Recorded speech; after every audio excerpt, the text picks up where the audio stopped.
You don't have to get it all out right now. I never saw her before. Like, you didn't see the girl before either? No, so the guy and the girl you don't know? She's my boss. Okay. He's Valerie's mom.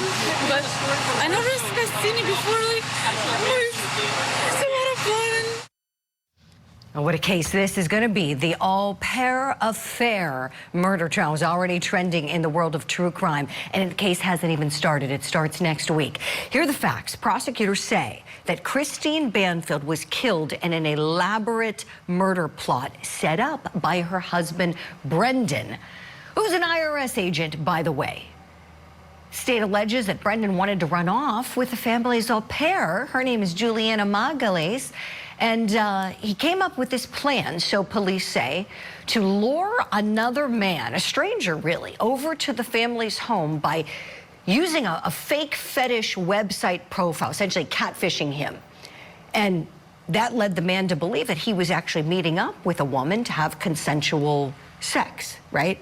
So once police arrive, they find the wife, Christine, stabbed to death, and the strange man who thought he was just coming over to have a good time, Joseph Ryan, shot to death. So 2 people are dead here.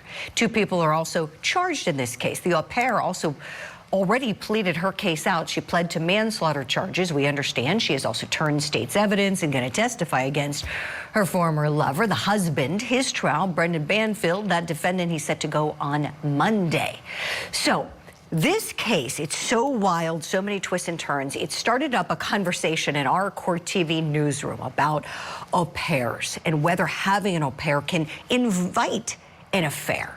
So let's bring in someone to tackle that question, psychotherapist and CEO of Life Counseling Solutions, Dr. Janie Lacy. And of course, we've got some questions about the upcoming trial. For that, we're going to talk to celebrity attorney John Phillips. Good morning to you both. Okay, Dr. Janie, with the question, can an affair be invited by the dynamic that's created in the house with an au pair? I would say, Julie, no. But the arrangement can create risk factors when a marriage is already vulnerable. So when we think about an au pair, she's living in the home 24/7. She's witnessing the family's most vulnerable moments. And she depends on the employer for housing, for food, for a visa. So this can create opportunity for exploitation and not necessarily an invitation. And I think about when a wife is exhausted, you know, in this case, she's an ICU nurse doing real life. You know, an au pair can represent escape and admiration without marital baggage. So to me, this is classic affair psychology, Julie. And we know that he had a pattern. He had multiple women confirm that Banfield had affairs throughout his marriage. And this wasn't about the au pair. It was about him.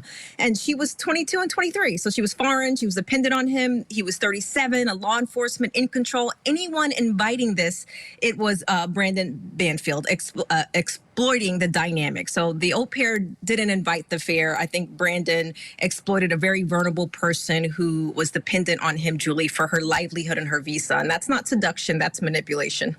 Oh, this is so fantastic, Dr. Janie. This is why we wanted to bring you on the show, because I think many of us were thinking you were going to say, yes, this does. Watch out for those affairs. But John Phillips, still think of it like in legal terms, as Dr. Janie was talking, I'm going, oh, yeah, okay, so this isn't entrapment. This is just fine. We're not, you know, asking someone to do something they weren't already predisposed to do. If this guy is a cheater and philanderer, who knows? John, tell me, legally, does he have a chance? Ooh, every Wednesday night when I get my Thursday night stories, I'm like, whoa, what a case. And this one I was like, what the heck? And of course, I'd say it hits close to home, but I do have 3 boys. We have considered an au pair. You know, any male is like, well, maybe we get a ugly, like, domestic woman like that. You bring somebody in, you do have psychological and emotional boundaries being tested. But yeah, this was him. You know, this was his issue, and Margales has a choice. She can go down with him, or she can try to, you know, use the system as best as possible to say, all right, I got the Oscar for my initial performance, but let me be clear, he did it. And you know, that's the only way to save herself at this point, because right now, holy moly, what are people thinking? Right, John. You can't make this stuff up. You really can't. You're right. One story is crazier than the next. This is so awful that this actually happened. It reads something like a fiction crime novel or something, but no, this is true crime. And to your point about, who do you hire? Do you hire somebody that, maybe you don't think is hot? We had that conversation in the newsroom. Dr. Janie, I would imagine you may have couples you counsel, who somebody doesn't want a hot au pair in the house because we might think an affair comes next. Talk to us, please, about that and how that can strain relationships. I think what couples should fear is the warning signs in their own marriage, Julie, I mean, quite frankly. So I don't think we should demonize au pairs or babysitters, right? Millions of family have healthy professional relationships with au pairs. And this case was about two people allegedly conspiring to murder, right? So the arrangement was context, but it's not cause. I think the real threat here was the husband, right? Statistically, women are most at risk from intimate partners, not strangers, not employees. And Christine's greatest danger was sleeping next to her, right? So in this case, boundaries matter for families hiring live-in help. I think, as my co-panelist said, clear expectations, having open spousal communication and addressing your marital issues before bringing someone into your home. So I think, Juliana, she participated, obviously we're seeing this going to play out next week. But this case to me wasn't about fearing au pairs or people coming into your home. It's about what happens when someone decides their spouse is disposable.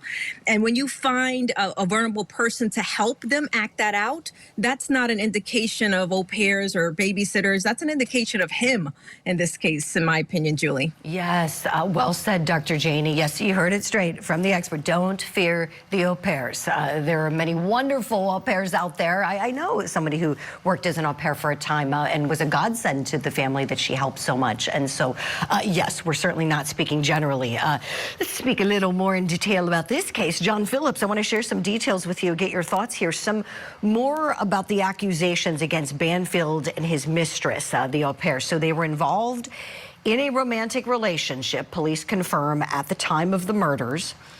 They were both, police say, behind that fake profile. They posed as the wife, Christine, so police say. So they made it look like it was her wanting to meet strange men to act out a rough sex rape fantasy, is what police reported.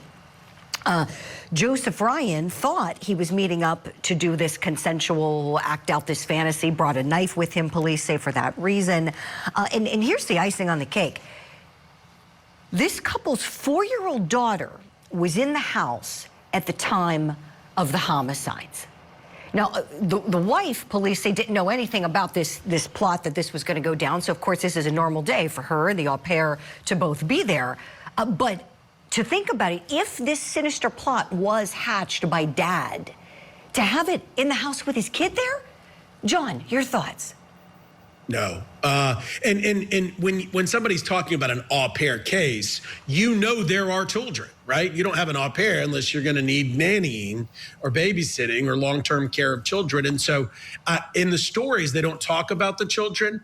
But the fact that that child was there, is just appalling. And it goes to the moral decay and degradation of this IRS agent. Like, this is somebody that's in a position of trust. And so this case has so many unspeakables that are just offensive. And again, yeah, it's not an indictment on the au pair community, but when you bring people over from the country, and I think she was, one of those that otherwise don't have the surroundings and the structure, sometimes they are susceptible to bad decisions and coercive control. Mm-hmm. And it's horrible, horrible. Yeah, so well said, John. I can't wait to see how she testifies. You were right. She can either really help herself here and try to get out and have somewhat of a normal life ahead of her, or she can go down with them. The choice is going to be hers next week. This case starts. Cheat. Don't cheat, folks. And don't kill like, come on. Yeah, don't cheat, don't kill. Yeah, if you want to cheat, go get a divorce. Call John Phillips, he'll help you out. I know.